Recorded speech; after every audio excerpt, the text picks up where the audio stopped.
What is going on, guys? Welcome back to the High Rollin channel. Are you ready for another epic week of college football? I know I am. In today's video, we're going to be deep diving into week 4. And before we get into the predictions, make sure to hit that subscribe button and ring that notification bell so you never miss out on our videos, updates, or anything like that. Let's get into it. Week 4 is where the season really starts to heat up. And this is where teams, start really revealing who their true colors are. We have some jaw-dropping matchups. We got Ohio State versus Notre Dame. Which I think it's going to be game of the week. We have Oregon, Colorado, and a bunch of conference games starting up as well. Let's just get into it. Off the rip, Florida State, Clemson. Florida State had a close game against Boston College last week. Barely winning. Boston College had like 18 penalties, which is ridiculous. And if they didn't, I'm pretty sure they would have won that game.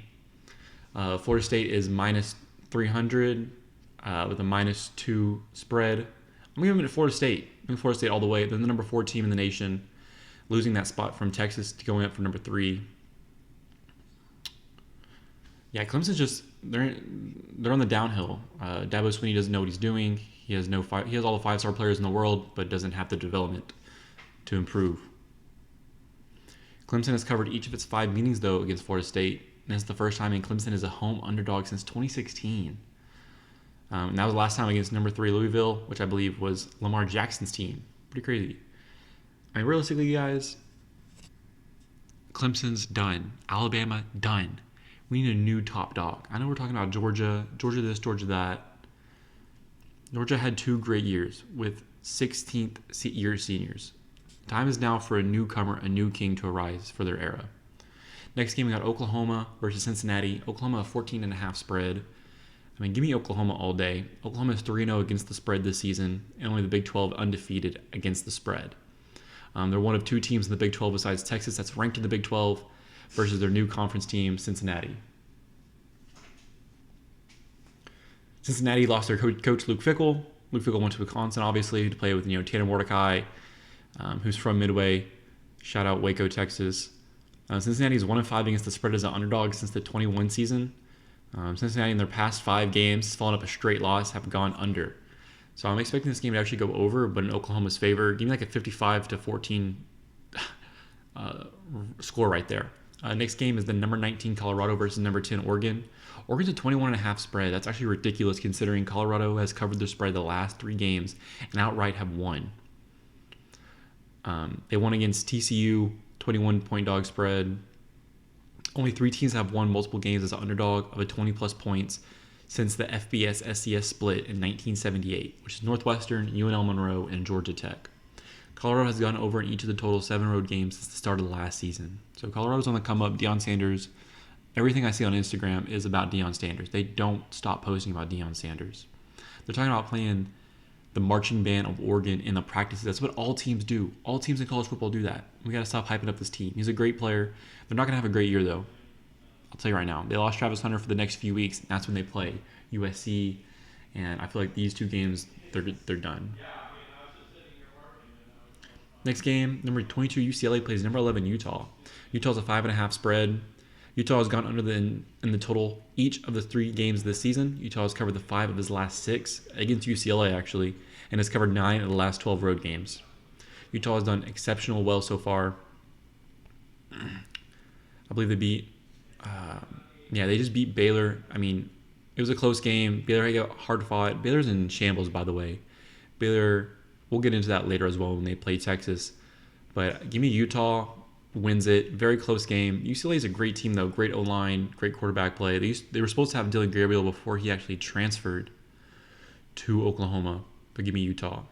Number 15, Ole Miss versus number 13, Alabama. Like I said, Alabama is done.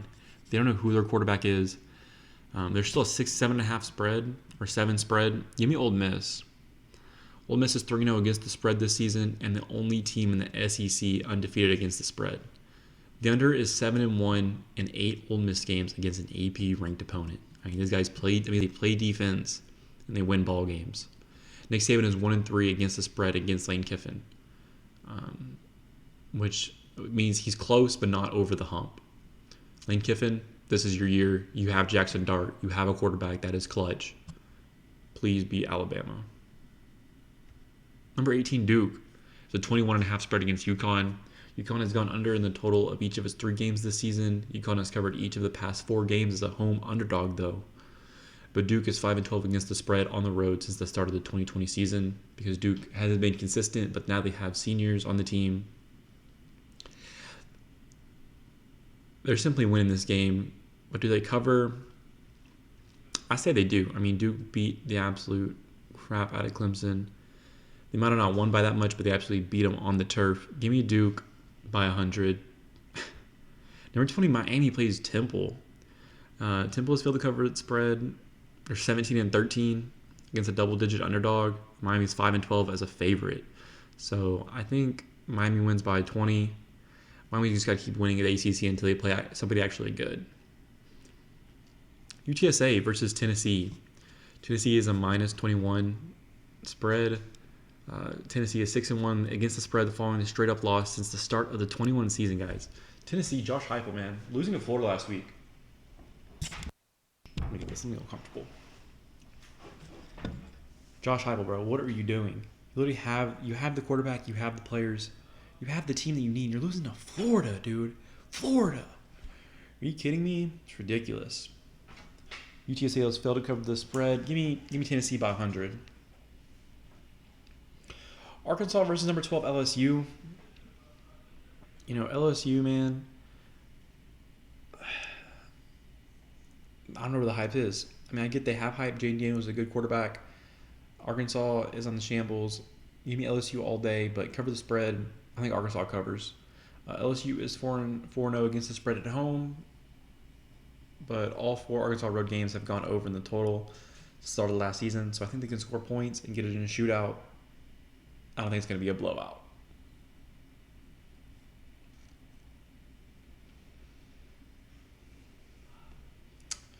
Number 14, Oregon State versus number 21, Washington State. 3 spread. I mean, give me DJ Uiagalelei from Hawaii. Oregon State's winning this ball game. These guys is the battle of what's left of the Pac-12. This is the 2 teams left in the Pac-12. Haven't decided where they need to go. Oregon State has covered 10-2 against the spread as the favorite since the start of the last season. I mean, guys, Oregon State's balling right now. I won't be surprised if they have their top 4 in the conference. They have a great team. 8 of the past 10 meetings between Oregon State and Washington State have gone over. So I'm expecting a shootout. Probably someone wins by a field goal. Number 25, Florida beats Charlotte. Georgia beats UAB. Now Texas and Baylor. This is a sold-out game in McLean Stadium in Waco, Texas. Give me the Baylor Bears at 6 p.m. to take the dub and ruin Texas' season. All 5 Texas road games have gone over, so maybe this won't be a blowout. People are going to play some defense. Baylor's 3-0 against a top 5 team since the start of the 21 season. Baylor's 9-3 against the spread against a top 10 team. So not only do they cover the spread, they win the ball game. I'll be at that game, probably getting coverage. Ohio State, Notre Dame. These teams have not played well against their non-conference players. Notre Dame is 6-1 outright against the spread as a home underdog in the last season. Ohio State is 0-4 against the spread in the past 4 games as a road favorite. So this is a coin flip, to be honest. Give me Notre Dame, though, with the experience of Sam Hartman, the ballers that they have, and that Ohio State just doesn't look right. They have the receivers, but do they have the quarterback? Do they? I don't know. We have Colorado. Oh, wait. Where's Colorado at? My bad. North Carolina versus Pitt. Give me North Carolina covering the spread. Not only winning, Pittsburgh is destroyed. Ever since Kenny Pickett left, Pittsburgh has not been the same, guys. This is... Give me Iowa versus Penn State. Give me Penn State. Not to cover the spread, but to win the ball game outright. 3-0, easy. We got one more left, guys. USC, Arizona State. Give me USC. Garbage. Absolutely garbage. Give me Washington versus California as well. Yeah, that seems to be all the predictions we have for today, guys. Make sure to like, subscribe. Let me know what your thoughts. Comment down below what other videos we should react to, comment to, and just get up to news. See y'all later.